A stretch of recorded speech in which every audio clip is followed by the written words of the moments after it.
This is the journey to one Africa. Hey everybody, welcome back to Swahili Nation, and I want to encourage you guys to sign up membership here in Swahili Nation because we have exclusive content for only members. So please sign up that to support, to help, and to stand with us. Basically, you just place your pledge that, in a month I'll give from $2.99, or you can go in as much as you can. So you want to become our distant cousin, our close cousin, or partner, whatever pledge that you love to give, please do so to support us. You can also like, you can share, you can comment, you can subscribe, and do all those kind of stuff to help us to spread the message of one Africa in our generation. Welcome back, guys, and let's get right into it. So the president of Rwanda, Paul Kagame, and the president of Congo, Felix, have actually agreed to meet up in Angola for the talk towards the reconciliation between these two countries. You guys know that we've been covering this story for a while, and you know the accusations that have been going towards Rwanda, France, United States, also Congolese government as well. And also you guys, the stand of Rwanda on this crisis. How the president of Rwanda have been talking about. We've been sharing with you guys this story along the way. And finally, we also wrote an open letter to these two presidents of African countries, arguing and asking them to at least meet, to sit down and to talk. Because when you hear this news from here and there, it's not really good. And especially when you see two president leaders of the countries, accusing, like you see the president of Congo accusing Rwandese president. It was a time that he called him Hitler. This is not some things that we can entertain. Us as people, we can actually talk back and forth. But as the leaders, if leaders start arguing, leaders start talking like that, then it's very dangerous to these two countries, because you can create rage among the people, and people that can start fighting. As a result, there will no longer be peace in the continent, in the country. So I'm looking at the continent, I'm looking at these two great countries, I'm looking at the innocent people that are living in this country, and then I think that, I think it is possible to have a dialogue, to come to an agreement, and to decide what to move forward. I think it is important for these two leaders to come together, to be one, and to move forward towards the reconciliation of these two countries. There's a lot of stories behind the scene. There's a lot of stories in Rwandese part of it, and, Congo part of it. But, the best thing we can do is to look where we are right now and where we want to be in the future. And Rwanda and Congo, both of these countries are in the eastern part of Africa. It is very important. I think dialogue is everything. So we wrote that letter, and then 2 days later, we got a news that the president of Congo, Felix, have decided and agreed to meet up with the president of Rwanda. Not only that, 13 days ago, also, I think the president of Angola, had a conversation with the president of Rwanda. Also, the president of Rwanda has agreed. So it's not just one part, but all two presidents have agreed to sit down with the president of Angola to actually have a talk towards the reconciliation of these two great countries. So this is the good news, guys. This is actually good news to applaud. Because one thing that you don't want to see our leaders, not want to talk.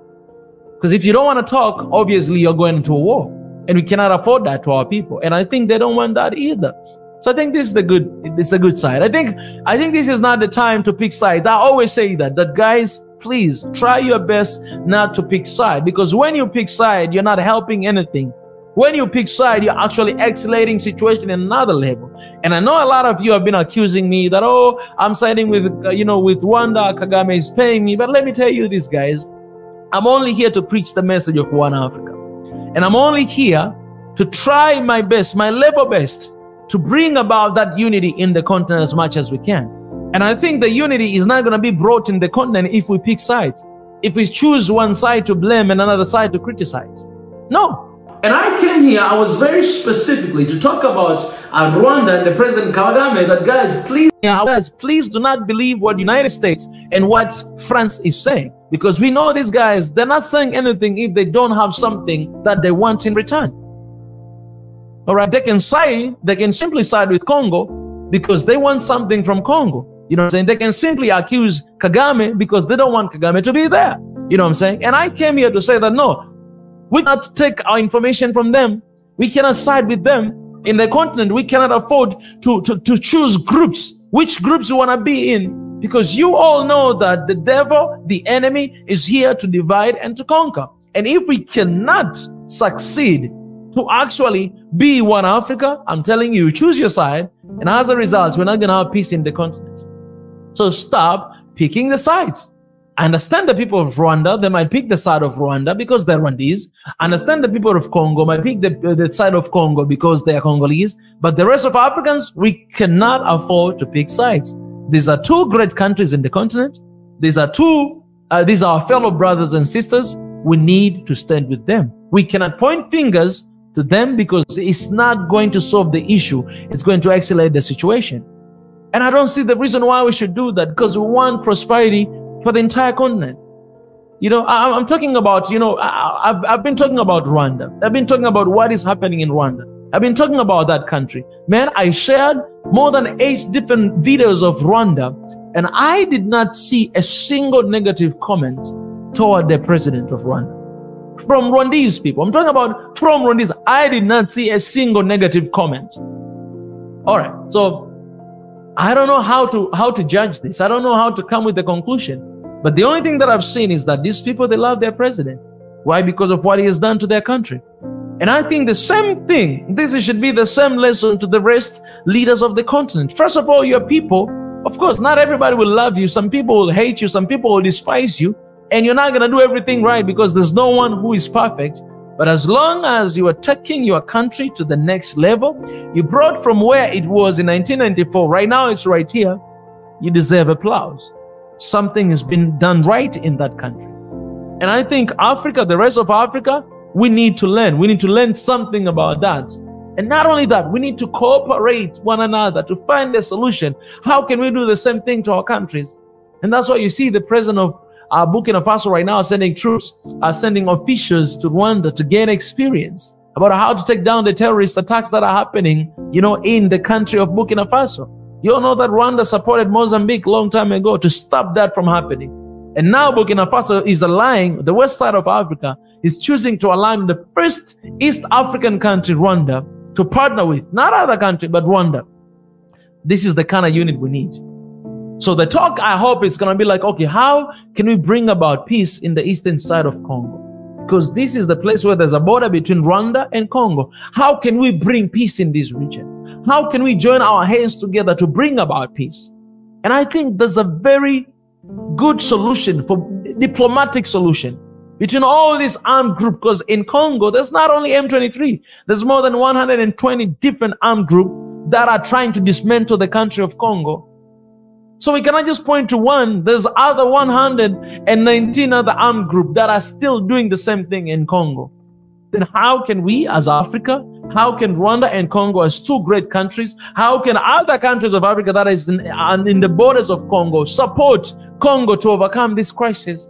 That's what we should talk about, and not pointing fingers at one another, because that is not going to solve anything. That's not going to, I don't know. Guys, for how long have we been pointing problems and issues in Africa? For how long? For how long have we been criticizing leadership in Africa? For how long have we been pointing the problems that are happening in the world? For how long, guys? And let me ask you this. When did we find a solution?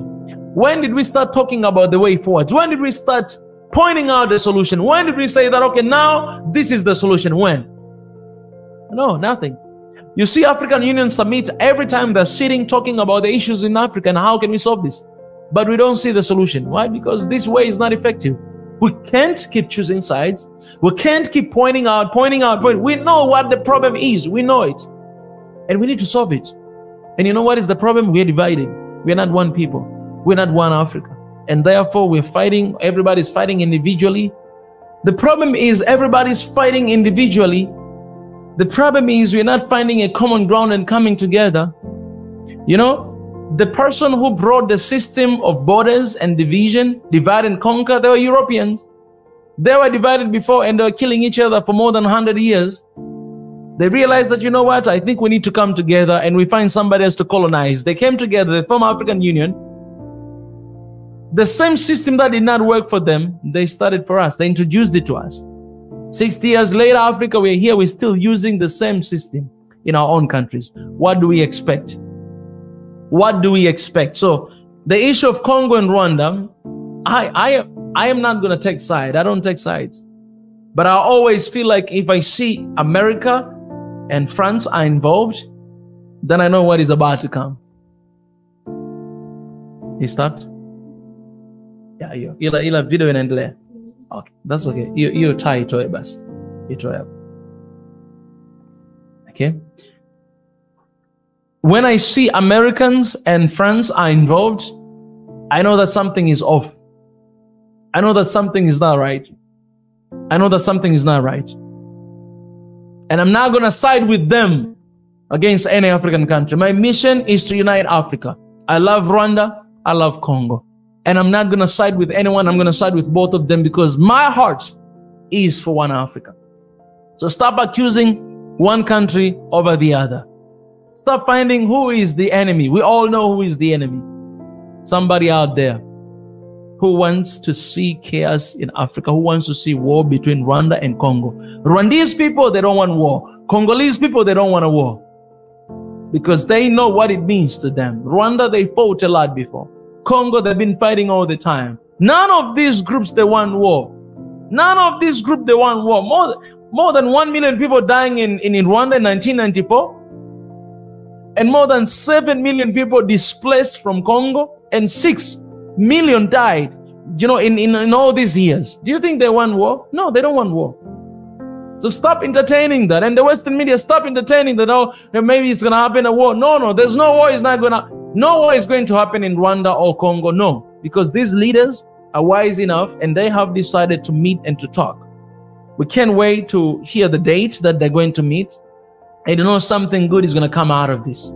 Because these are two great people who wants the best for their people and the best for Africa. So the only thing we can do here is to wish and pray that something good is going to come out of this. And the people of Rwanda, people of Congo, they don't have issues with one another. Yes, we can look at the back, we can look at the history and all this stuff, but our people, we must realize that we're living in 21st century. And if we keep holding on to what happened in the past, we're not going to move forward. We need to move forward. We need to let it go. And we need to come together as one people if we want the better future for our kids in the next generation. Otherwise, things we're struggling today with, they're going to struggle with the same thing in a few years from now. So thank you guys for coming here. And let me know your thoughts in the comment section. But don't come with those crap saying that, you know, you're being paid, you're being paid. Don't come with those stuff because I wish I was being paid to get that money. But I'm not. I only and simply want one Africa in our generation. And I think this is the way forward, not picking the side and standing with all people, standing with Africa. Hey guys, as you're watching this video, our vision is to reach 500,000 subscribers. Hit the subscribe button, join membership to support our channel, join Patreon and PayPal. All the links are in the description. Do that to stand with us for this beautiful cause of One Africa right now. We do not forget to sign up for the petition. The link is down below. Appreciate it. Thank you so much.